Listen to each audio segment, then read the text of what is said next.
Hello. Today we will look at Ellora caves, Ellora which is located now in Maharashtra, India. Ellora is a very important artistic heritage of India, right. So, before the independence, Ellora as well as Ajanta was part of Hyderabad state. So, after the independence and after the formation of linguistic states, after the formation of Maharashtra, Andhra Pradesh and other states, Ellora was, Ellora came into the state of Maharashtra, right.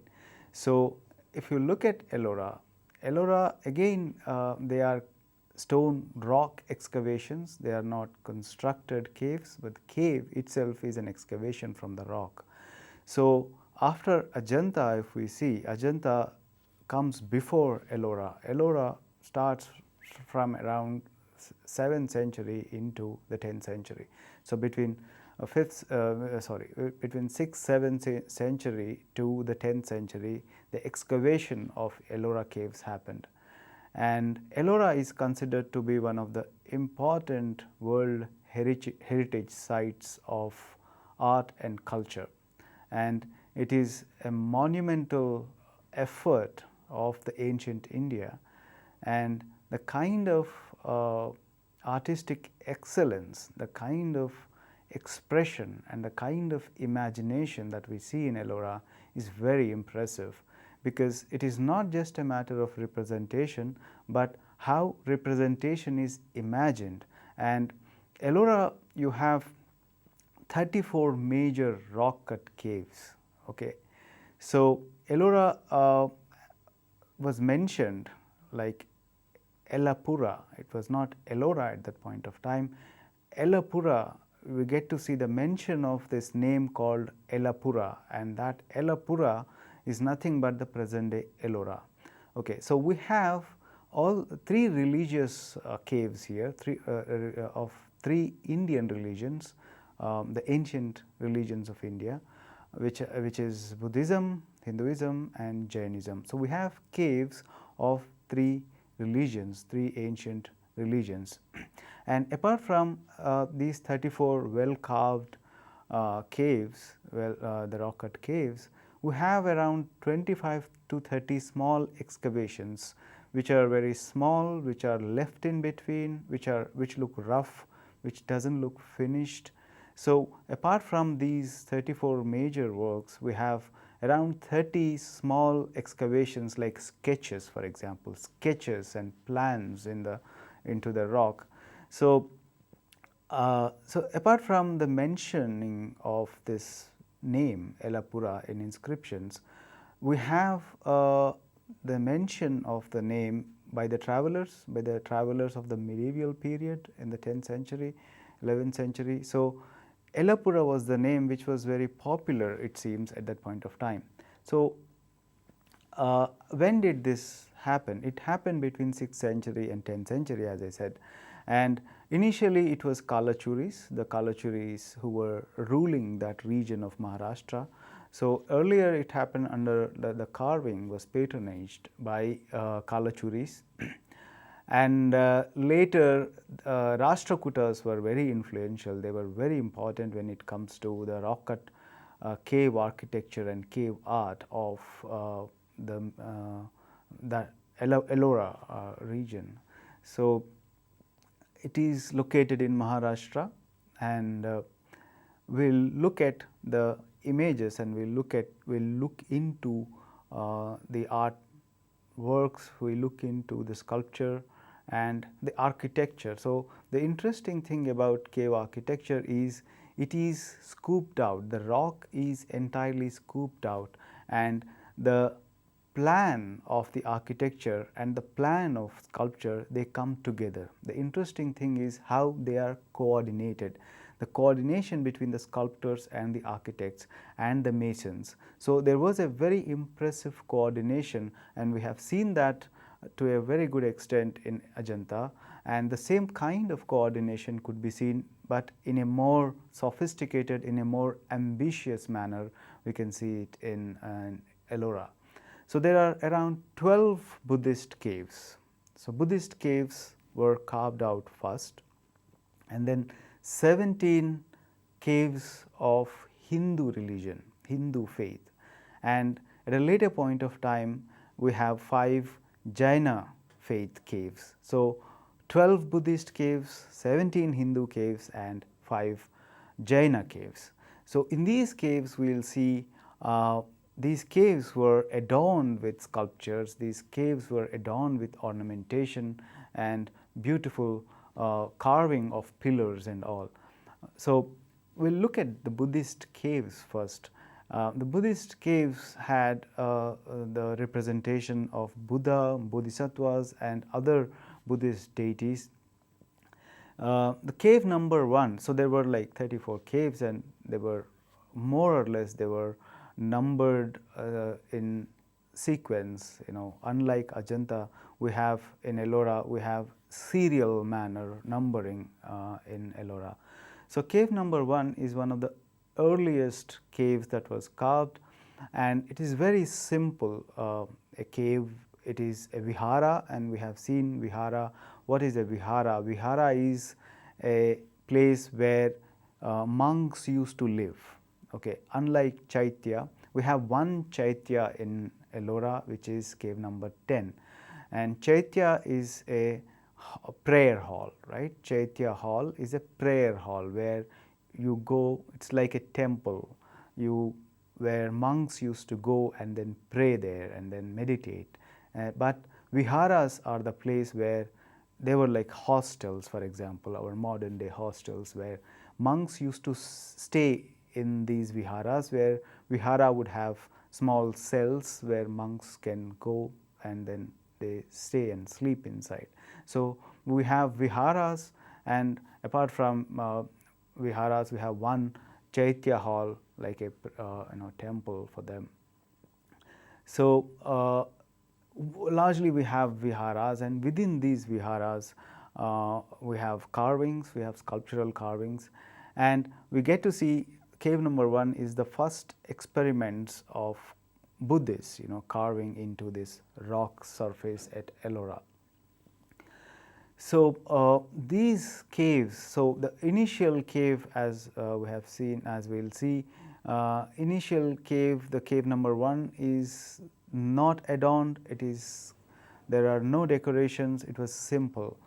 But at later caves like cave number 11 and 12 are influenced by the Mahayana period, Mahayana Buddhists, because Mahayana Buddhism, by the time of Mahayana Buddhism, Buddha's figure, the image of Buddha, the anthropomorphic image of Buddha, the Buddha in human form could be represented. So they started representing in Mahayana Buddhist period.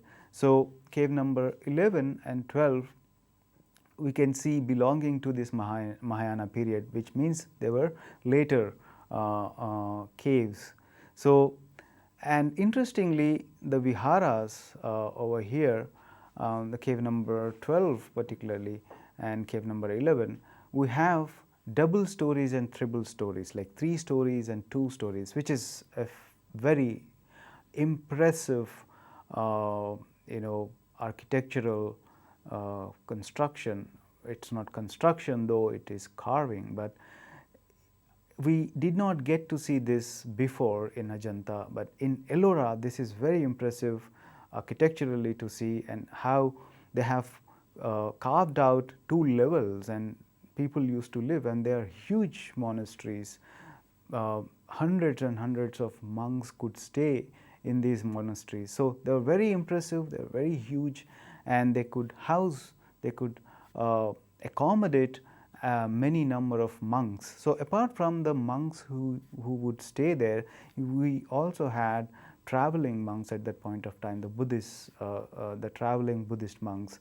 And apart from the Buddhist monks, you have these viharas operated as if they are like hostels.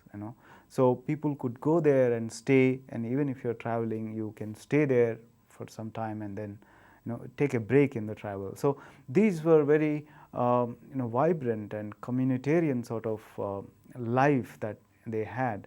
So when we look at these viharas, they were really elaborate, they were really impressive, and these, particularly these caves, cave number 11 and 12, these two caves, you have very impressive sculptures, of Buddha himself as well as the Buddhist deities and different bodhisattvas. Apart from the images of Buddhist images, we have ornamentation, very elaborate, intricate and impressive ornamentation and decoration of pillars and other motifs. So the full images, these caves are full of images, and both male and female deities. And for example, these are bodhisattvas, bodhisaktis, and other deities along with Buddha, right? And you have Maitreya, Vajrapani, you have Manjushri, and three other important, these are the three important bodhisattvas depicted in these caves. Vajrapani also we have seen in Ajanta. So in Ajanta, Vajrapani bodhisattva is very prominent, apart from the Padmapani bodhisattva. So Vajrapani is a Buddhist deity frequently depicted in the Buddhist caves of Ellora. I mean, there's a frequency, which is also seen in Ajanta, as I said, right? So Vajra means what? Vajra means thunderbolt, right, which cannot be destroyed. You cannot burn it, you cannot break it, you cannot extinguish it. So it represents the eternity, it represents the eternal power and the indestructibility of it, right? The indestructibility of Buddhism. So which is why Vajrapani assumes a very important role in the representation of Buddhism itself. So apart from Vajrapani deity, Buddhist deity, there are other sculptures, 6 to 7 sculptures of Jambala and other. Jambala is the Buddhist god of wealth, like Kubera. Jambala is the figure of god of wealth. So we have, like, apart from Buddha himself, we have different deities that are represented in these caves. And this image that we see now is cave number 12, and it is also called as Teen Tal. Teen Tal maybe because of the 3 stories, as you can see here. So you have an entrance, you have a sort of a gateway to the vihara, you enter through it, and it's again, you have 2 levels here. You have a sort of a gateway entrance, and you enter in, and then you enter into the first level of vihara. And you have, these are basically pillared halls. Okay, you have these 3 levels are architecturally held with pillars. Pillars here do not lend themselves, they are not functional, but they, because cave and rock can stand on its own, you don't need to have a pillar for the rocks to stand. But it is the architectural practice that continues in this. I mean, we can see the architectural practice, the kind of architectural designs and the kind of architectural practice that existed, which reflects in these caves and cave architecture. So these are basically 3 pillared halls, and in the center you have a pillared hall, and where you can see it's a congregational space, monks could sit there and pray, but at the same time you have cells where monks could stay. So which is why it is vihara. And these 2 images that you see here, one on the left side you have the Buddha in dhyana posture, like in meditation, Buddha in meditation. This is in the cell, in the central position. So when you enter the vihara, your eyesight directly falls into that shrine, onto the shrine, and that shrine has this Buddha inside. So as I said, this belongs to Mahayana Buddhism. By the time of Mahayana Buddhism, you have Buddha represented in the anthropomorphic form, the human form. So within this shrine, we have the bodhisattvas represented, 8 bodhisattvas. 8 is an important number over here. So 8 bodhisattvas were represented in sculpture, carved within the shrine surrounding Buddha. So that is one example. On the right you have another example of Buddha seated in again but not in Dhyana Mudra like in the shrine. He is flanked by two celestial deities, celestial figures, and this image of Buddha is right at the corridor, right at the entrance where the light enters. So which is why you can see the play of light here. And another important element when we look at Ellora sculpture is the light, the way the light plays with the sculpture. And the sculptors seem to have a very good understanding of the way light would participate in the sculpture, and we can see this more when we look at the Brahminical sculptures and Brahminical caves. So this is an example of bodhisattvas. So this is in the second floor. So elaborate, so the 8 bodhisattvas that we were talking. So this is where we can see here we can see 4. So this is an example, and you have elaborate carvings, and this is a very interesting example where you have 7 Buddhas represented, and the story is like Buddha reincarnated himself for 7 generations, in 7 rebirths. So each Buddha would represent here each of his incarnation, each of his birth. Though here the image of Buddha is same, it is a sort of a repeated image, but the idea is to kind of hold or to represent the 7 lives of Buddha. And in the center again you see Buddha seated in the Dhyana Mudra, in the meditative posture, and you can see on the right the pillared colonnade, and you have pillars. Sometimes the pillars are well carved, sometimes the pillars are left uncarved, and this is interesting where some pillars are left uncarved because maybe they wanted to finish it soon, maybe they wanted to inaugurate, and there we can have a number of assumptions why within one pillared hall we have some pillars uncarved and some pillars carved. So there can be various other assumptions and various other stories that we can think about what could have happened at that point of time. So this is the only Chaitya cave, which is called Vishwakarma. Vishwakarma was the architect of gods and goddesses. He was a divine architect, but this is a name given later.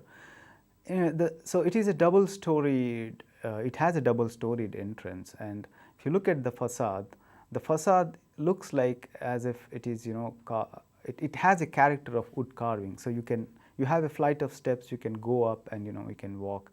So you have a pillared hall, pillared corridor in the front, and so this is the inside where it is. So you have a stupa in the center and the image of Buddha seated, and in the anthropomorphic form, and this is an apsidal plan where you have a carve at the back, and it's architecturally very interesting where you have the roof is represented with the ribs, the wooden ribs, which was used in the wooden architecture at that point of time. So if you look at this, the Buddhist caves, the Buddhist caves, we have seen the representation of images, representation of gods and goddesses, of Buddhist gods and goddesses, and these were architecturally very elaborate, and you have 3 layers and 2 layers of architecture, which is very impressive, and we don't have any such example with such kind of an impressive scale in the rest of India. So Buddhist caves in Ellora, not painting but sculpture and architecture comes together, and with an impressive achievement of understanding of carving and the rock cut cave architecture. And now we'll move to Brahminical caves.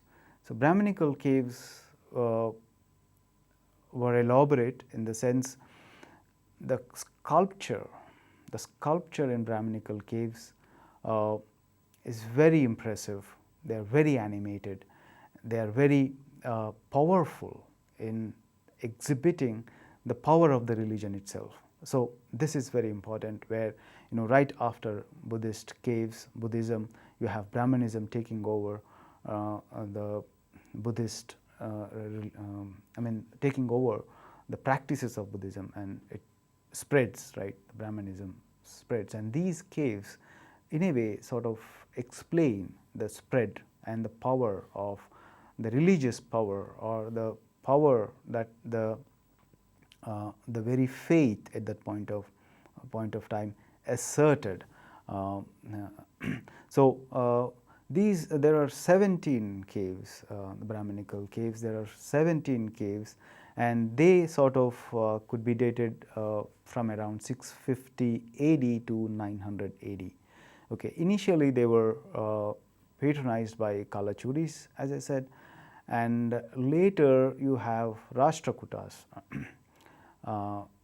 Rashtrakutas, and Rashtrakutas played a very important sort of role for carving very exquisite, very impressive caves like cave number 14, 15 and 16, right.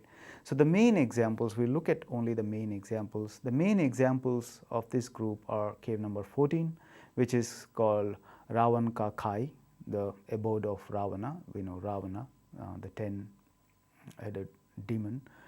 And cave 15, Dasavatara, the 10 incarnations of Vishnu, Dasavatara cave. Cave 16 is the most impressive cave and one of the unique example of the world when it comes to the cave architecture. We'll look at it. And cave 21, which is called Rameshwara cave, and cave 29, which is Dhumarlena cave. So these caves that we have enumerated now, these are very important and impressive cave architectures and sculptures within those caves, and they exhibit the power of the faith at that point of time. So let us look at cave number 14, Ravan Ki Khai. So it's again a huge pillared hall. So the simple thing I think about these Brahminical caves, they follow the vihara structure of the Buddhist cave architecture. They sort of take the vihara plan. So when you look at the ground plan, the Brahminical caves adopt the vihara plan of the Buddhist architecture, Buddhist cave architecture. And within that vihara structure, they sort of carve the Brahminical stories, the mythological stories of Brahma, not Brahma, but Vishnu, Vaishnava faith as well as Shaivism, Shaiva faith. Largely, we get to see these caves belonging to either Vaishnavism or Shaivism. So this is a shrine containing a linga, which means it is a Shaivite cave belonging to Shaivism.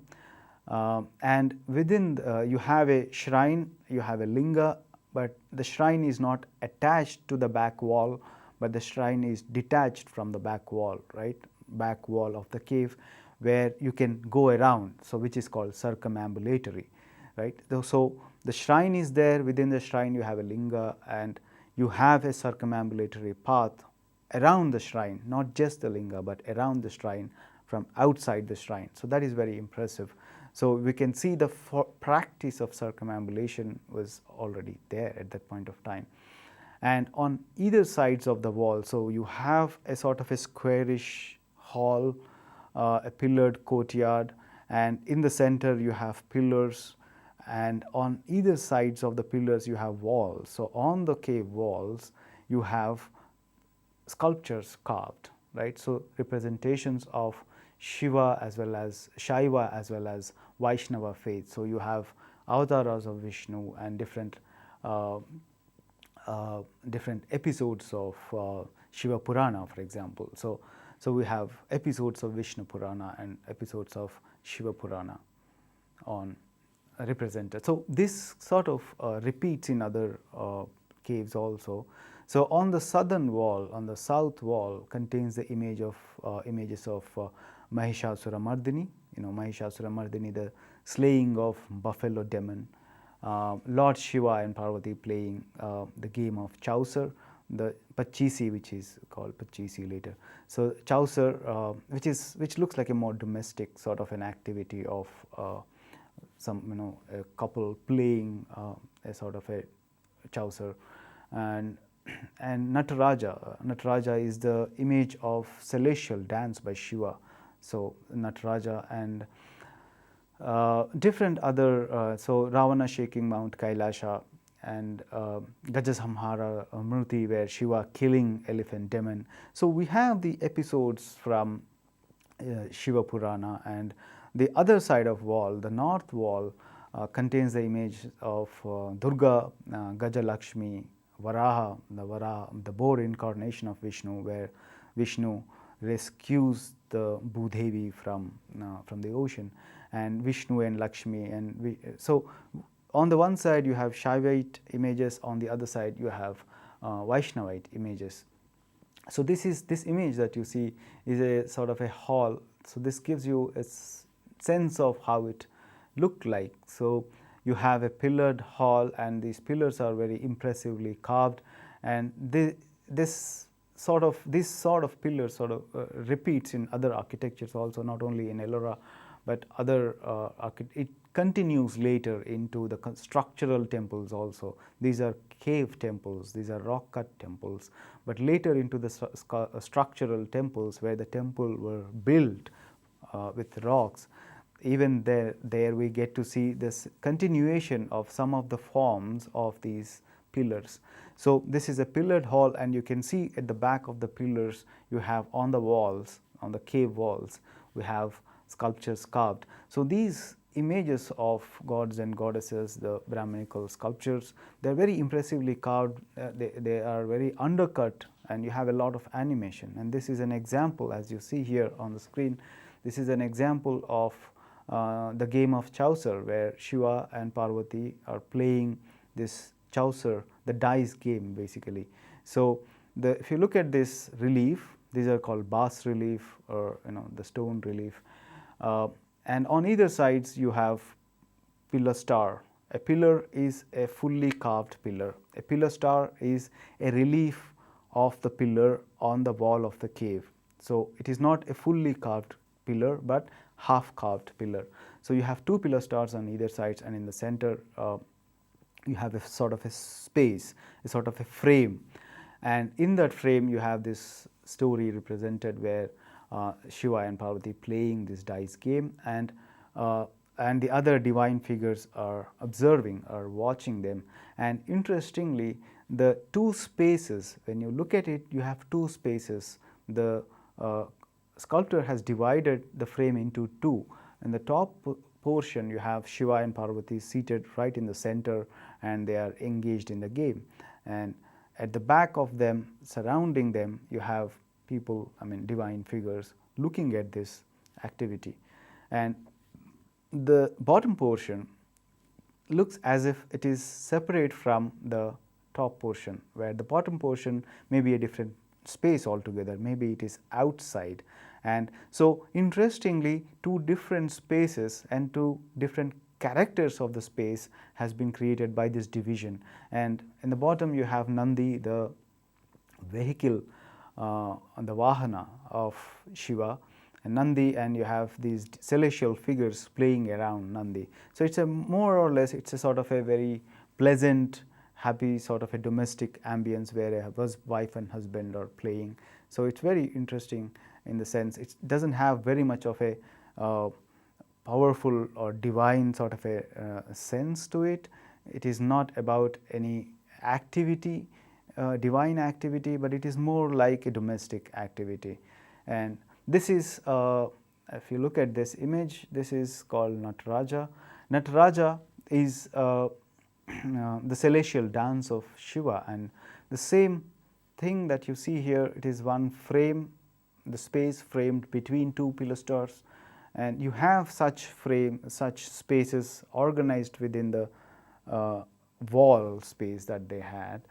So in the center you have Shiva dancing. It's a very elegant posture. If you look at Shiva, Shiva is moving elegantly, slowly, and you can actually see a sort of an S curve. If you look at it from head to the toe, if you draw a line from the center, you can find an S actually, and this S sort of moves very slowly, and the way the right leg of Shiva is lifted and positioned on his toe, and as if he is about to lift it, right? So, and the kind of twist in the waist, twist in the knee, and twist and the movement of the hands. So there are two kinds of movements that are created here. One is the movement, horizontal movement, one is the movement on the surface, another is the perpendicular movement to that axial movement. So the movement, as I said, is very important when it comes to Ellora, and how the light also lends itself to the movement. And if you look at the hands on the top right, you can see a sort of a lotus, a sort of a flower motif. It looks like a flower motif, right? So there's a lot of movement and animation that is created within the body, and this explains us the amount of skill and imagination, not just skill, but skill added with the imagination, how to create a sense of dance, right? So this dance is the dance of creation, and we know that Shiva has two kinds of dances. One is the dance of creation, another is the dance of destruction, right? So this is more like a dance of creation. It is not, doesn't give you the effect of destruction. It gives you a pleasant aesthetic sensation of elegance, and how the deity is moving in that elegance, and the celestial deities, the divine figures, again the other gods and goddesses are witnessing it. And this happens, this is a simple thing one needs to note, that when you look at Shiva represented or Shaivite themes represented, the gods, like the other gods, Brahma, Vishnu, and the other minor gods, Indra sometimes, they are shown in smaller dimensions surrounding the central deity Shiva. And when it comes to Vishnu, representations of Vaishnava faith, Vishnu occupies the central space. Vishnu is represented in the larger scale, and the other deities, Brahma, Shiva, Indra, and other deities are represented in smaller dimensions. So the dimension here, the scale of the central figure is important, because that shows the faith, who they are representing. And this is the schema. I mean, when you look at this, this is what something that continues. The central space is given to the main narrative, the central narrative. Here, for example, Nataraja, the central theme, the central narrative, the central idea is the dance of Shiva. So that central idea and the narrative occupies the main space in the carving, main space in the narrative. And surrounding that central narrative, you have other gods participating, witnessing, and seeing the particular event. And this is another example of carving, 𝗳𝗧 𝗬𝗧, the story about the demon elephant being killed by Shiva, and this is more ferocious, right? He's killing this demon elephant, the ferocious elephant in that charge. So you can see here the movement is not elegant, the movement is scary, it's fearful, because it is the matter of fear, it is a matter of concern, it is not a matter of elegance. So it is a matter of ferocity. So here you can see Shiva appears as if he's coming out, he's charged, and his movement is held, and he's more powerful.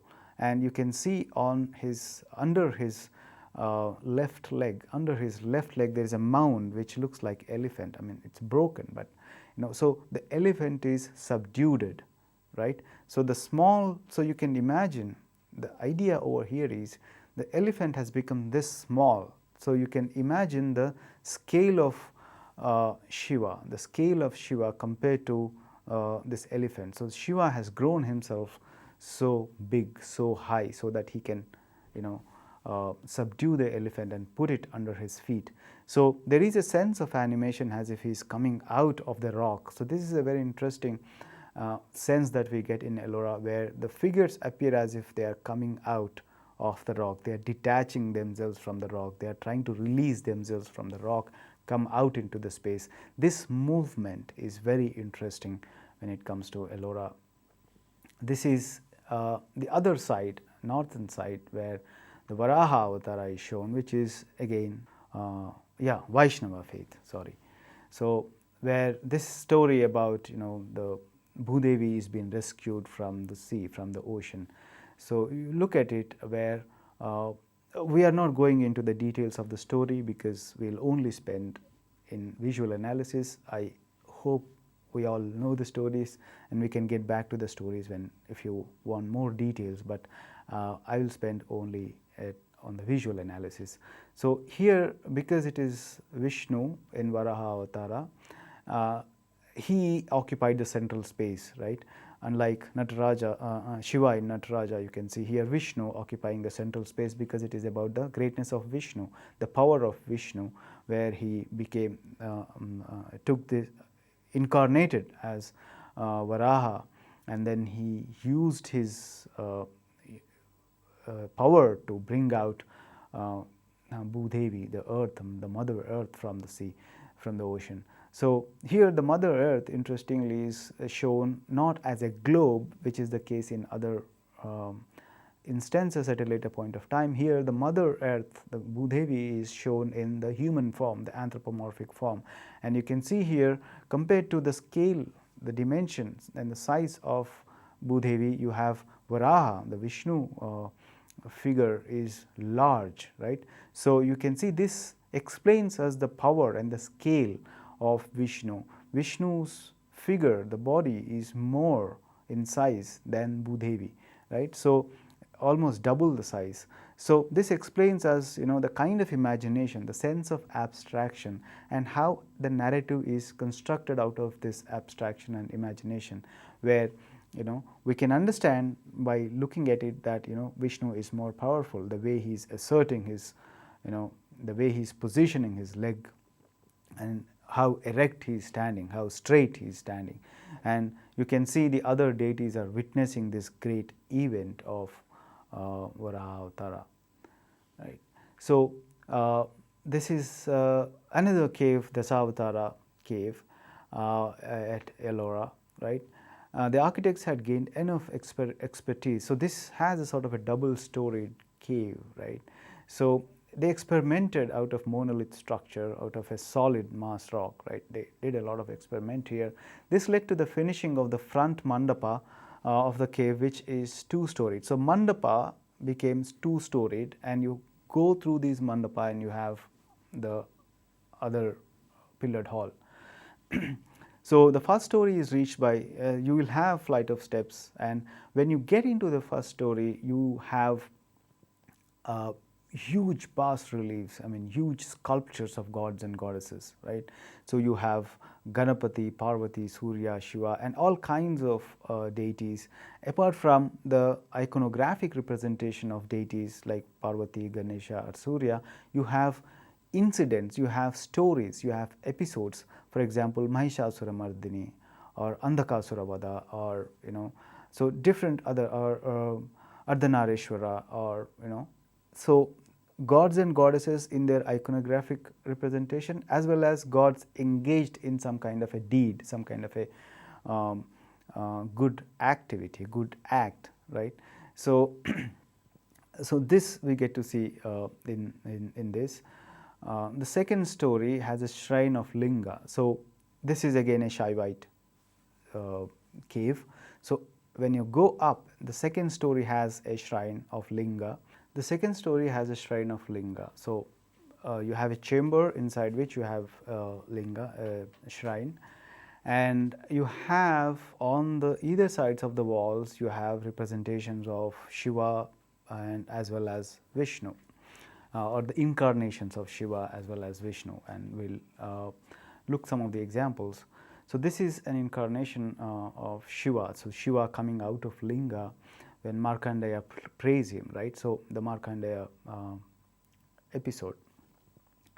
So you can see here where Shiva, and you have a linga over there on the left bottom, and Shiva is coming out in that ferocious movement, in that animated movement. You have, as you can see here, he's very animated, he's very powerful, and his body is occupying the entire space, the central space, and underneath, so you can imagine his scale, right, his size of the body, and under him you have a small figure of Markandeya, of, he's very small, powerless, and he's hitting Yama on the right side, and you can see the twist in the body of the Yama, in the figure of Yama, right. So this very forceful image, the very forceful sort of a representation where Shiva is shown with this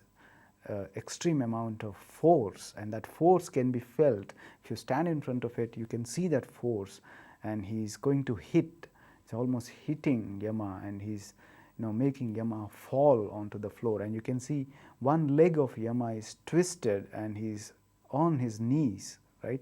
So this, the power of Shiva and the power with which he is subduing Yama, he is putting Yama to the ground.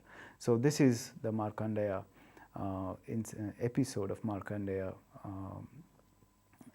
incident. This is another 𝗳simha Avtara, and we know 𝗳simha Avtara, which is a Vishnu reincarnating as Narasimha. Again, the head of lion, but the body of the anthropomorphic body. If you look at this image, it's a very beautiful image where it is otherwise a ferocious act where Narasimha, the Vishnu in 𝗳simha Avtara, kills Hiranyakashipu. But here both the figures, there's a very interesting dynamism here where both, if you look at the expression on the face of Hiranyakashipu, you can see that he's very happy. He's happy maybe because he's getting killed by the god. And it is an interesting sort of a movement. So there is a sort of a movement that it sort of goes in two different directions, and it is not a very ferocious movement as the story goes, but it is a very elegant movement, and you can see again the same effect of the figures trying to come out of the surface, release themselves from the surface of the cave and come out and move. So there is this circular movement as if Narasimha Vishnu from the left side, he's coming, and you can see a leg that is put over the body of Hiranyakashipu, but the leg is broken, but you can see that movement, the animation, the kind of kinetic quality that the sculpture has, and this is the quality which is important when it comes to Ellora, right. This is another story, another avatara of Vishnu, Trivikrama Avatara. So we know Vishnu comes as a Vamana, and then he becomes this huge figure connecting three worlds. So this is the image of Vishnu as Trivikrama, and you can see how his leg is kind of positioned in the right side, and how he's occupying the entire space with his body, right. He's again standing in the center. So how the center figure, whether it is Vishnu or Shiva, how it occupies the entire narrative space, and this again also gives the effect of this force, effect of this power of not just the sculpture, but the power of imagination, the power of animation. And the cave number 16, the cave number 16 is a very important cave. This can be said that where Ellora architecture has reached its zenith, it reached its peak, and it is the temple actually. It is not the cave carving, but it is the carving of a temple. So the temple was hewn from a mass of rock obtained by cutting three big trenches. So we'll see when we look at the image, you have three trenches on three sides of the hill. So it was not going from the side, but it was going from the top, which is very unusual from the other caves at Ellora, where other caves are carved horizontally, yeah, gone from the side. But this cave number 16, which is called Kailashnath temple, that is carved from the top, which is very unique. So the outer wall was magnificent sculpture. Wall has magnificent sculptures like Dikpalakas, the Ashtadikpalakas, dancing Shiva, Vishnu, Garuda, and other images. So when you enter, so you encounter these images in monumental scale and movement. So on the main gateway, so what you have a gateway, you enter from the gateway and you look at Gajalakshmi right in the center, a large sculpture of Gajalakshmi.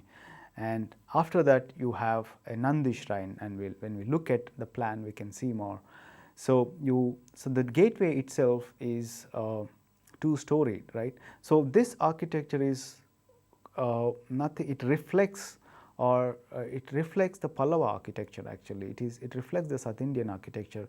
So we never know that masons and sculptors might have been brought from there to work on this, and it took over 100 years to make this, or more, to kind of make this temple, rock cut temple. So the large sculpture of Gajalakshmi, as I said, stands facing you when you enter through the gateway. The gateway is nothing but Gopura, right? In South Indian architecture, you have Gopura through which you enter. So you have huge elephants on either sides of when you enter. You have two huge sculptural elephants on either sides of the plan, the central plan.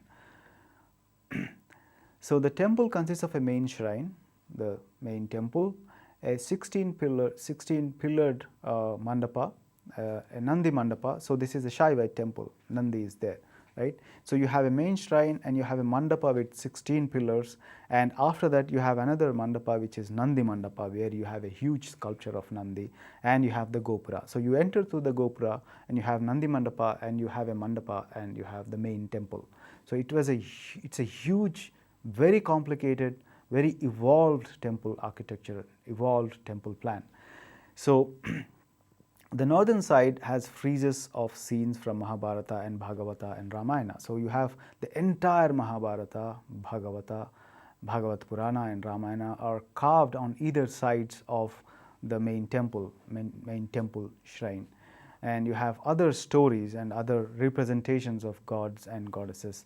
And if you look at this slide, this explains us about the complexity of the plan and the carving. So you look at the plan on the left side, you have at the bottom you have the mandapa, the Gopura.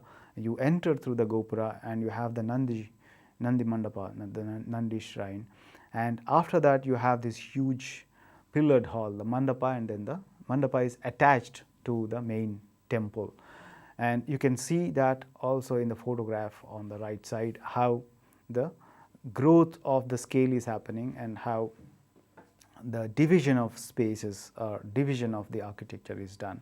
And surrounding this you have a gallery of sculpture. So if you look at the plan, you have the entire gallery on all the sides, on 3 sides, and inside these galleries you have the representations of Vishnu, Lakshmi and Shiva and the other deities, for example, sun, Surya, Indra, and all the heavenly images. And you have also a place, cloisters, where for people to come and stay. So it is a very, very active sort of space. So as you can see this image, for example, you have 2 pillars on either sides, elaborately carved pillars, and these are not 𝗧𝗦𝗔𝗧, but these are stone pillars. And on either sides again you have elephants carved, like 3-dimensional huge elephants. So this photograph sort of tells us and explains us about the complexity. And on all the sides, and this is from the other side. So you have a stone bridge between the mandapa. The gopura is again double storied. You enter through the gopura, but you can also go to the next story of the gopura, and the Nandi shrine and the gopura are connected with a stone bridge, as you can see here, and all these are connected with this. And after the Nandi shrine, you have another entrance to the mandapa and then the main temple shrine. And on inside and outside, you have the temple, and all the architectural surface is carved with elaborate and very interesting, very intricate ornamentation, sculptural ornamentation, as well as themes, as well as representations of gods and goddesses. So this is a fantastic, this particular cave number 16, Kailash temple, it is a feat for our eyes, and it is considered to be one of the important sites of world heritage. It is it is considered to be an important site of world heritage, and it was enlisted in the UNESCO World Heritage sites. So as you can see, this is the gallery of deities where you can walk through, and this is quite on the elevated, it's almost like 3 stories up. And if you look at the temple itself, is built on, carved on the elephants. I mean, you have elephants as if elephants are holding the temple. So you have these huge elephants for the base, and on the base of the elephants you have this elaborate structure. The main temple, as you can see, it is pyramidical in structure, in shape, which is nothing but a Dravidian architectural plan, which is a South Indian architectural plan.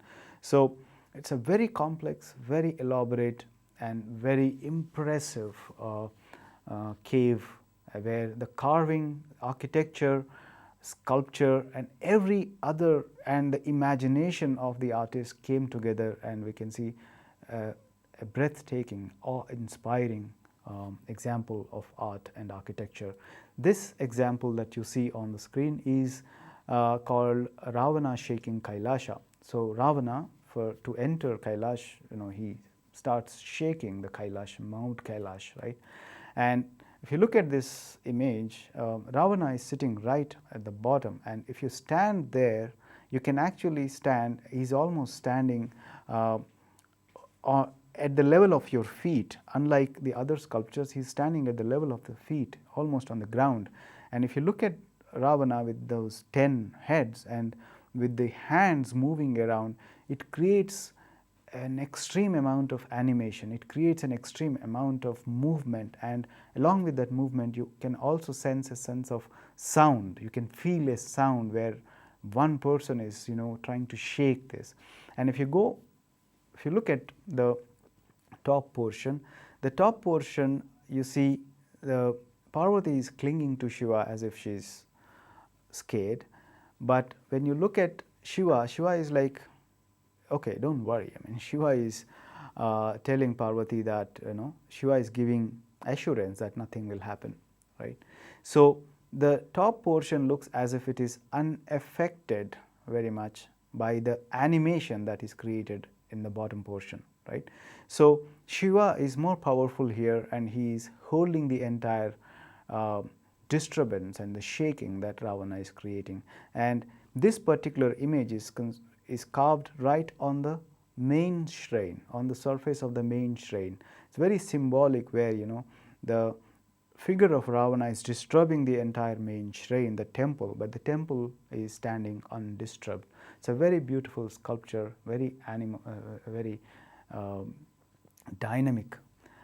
This example that you see on the screen is again the episode of Markandeya, but which is carved on the surface of the temple, on the top portion of the temple, actually on the mandapa. And again, very animated, very kinetic. And this is an example of the Mahabharata carved. The entire Mahabharata is carved in these bands, in these horizontal bands. And you have thousands of figures and very complex narrative structure that you have here. And this is the example of Ramayana. The entire Ramayana is carved in different, all the episodes of Ramayana is carved in the bands. So you have Ramayana, Mahabharata, and other Bhagavat Purana also. So lastly we have Jain caves. We have like 5 Jain caves, 30 to 34, and the cave number 30. These are the last caves in the sense chronologically also. They were carved in around 9th century CE, so the early medieval time. So these 5 caves were carved at the end of the Ellora story, and cave number 30 is nothing but a sort of a small replica of Kailashnath temple, the cave number 16. So we can see it's very crude. It's sort of an imitation, not very well done imitation. Also in terms of dimension, in terms of scale and size, it is very small. But when you look at the carving is very refined. Some of the carvings look very refined, and it is called Chota Kailash, cave number 30, Jaina cave. So by the 10th century and 11th century, we see Jainism was spreading in the Western India particularly. So we can see that here in Ellora also. So because this looks like a replica of Kailashnath temple, cave number 16, this is called locally Chota Kailash. So it looks like that, but it is not the same in imagination and grandeur. Cave number 32 again is a Jaina cave. It's very interesting. It has a sort of a domestic appeal when you look at it from the outside. It is called Indra Sabha, the Indra's assembly hall. So it has beautiful sculptures, very well carved sculptures, and also paintings. And we have Kailashnath temple being painted. Maybe later it was painted. We can see remnants of paint. We have also in other caves, cave number 14, 15, painting was there, stucco was applied, and then painting was done, which is no more. We have very few leftovers of the plaster. But Jaina, in the Jaina caves, we have some very important, very good murals, though not equal to Ajanta, but we have very good paintings. So it's called Indra Sabha, and this is an example of 𝗧𝗦𝗔𝗧 again a Jaina figure, Jaina Yakshi deity. It's under mango tree, and you can see how intricately the mango tree is carved out, and the sculpture shows a sort of an evolved understanding, an evolved form.